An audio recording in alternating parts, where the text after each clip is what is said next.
jirto sababta muqdisho loo imaanayo ayaa waxay tahay wadankii oo dhismay in wadankeena nabad noqday bulshadii isdhex gashay isfahantay wadanka bilicdiisa soo baxday saas darteed ay dadku imaanayaan ama ugu soo badanayaan sidoo kale adigana sabab ayaa u tahay maadaama Soomaali badan ay ku xirantahay ama ay ku daawato muuqaalo badan ayaa Soomaaliya ka dhex tuurtay oo bilicda wadanka isdhexgalka bulshada inta ku saabsan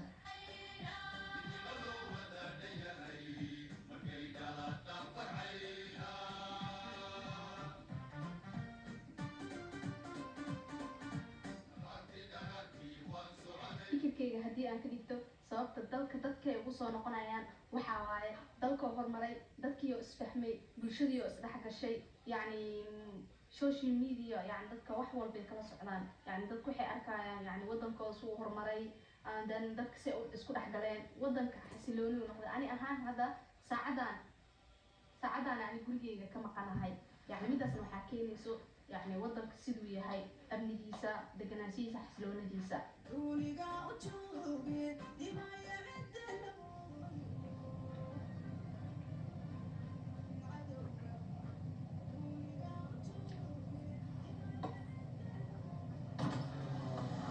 Oh my God كسر هذا خلينا magaalada Muqdisho wali waxa daawanaysaa muuqaalkii ah bilicda magaalada aad u faraxsanahay in xilligan magaalada sidaan ay tahay oo sidaan jaamku ah oo waliba sidaan ay u qurux badnaato oo waxaan joognaa degmada hodan gaar ahaan talax meesha magacaabo ee daawasho wacan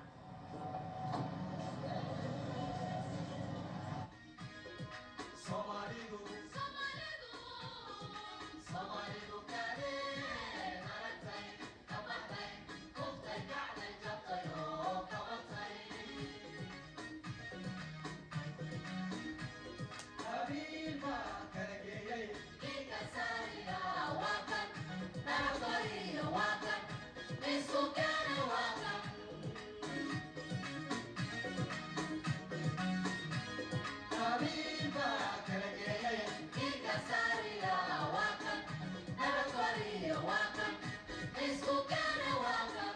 أنا ما أفكر.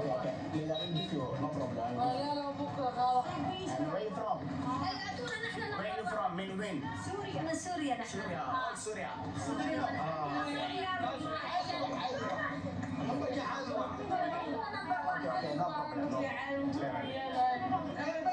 Soomaali ay nabad u soo doonteen waa reer Syria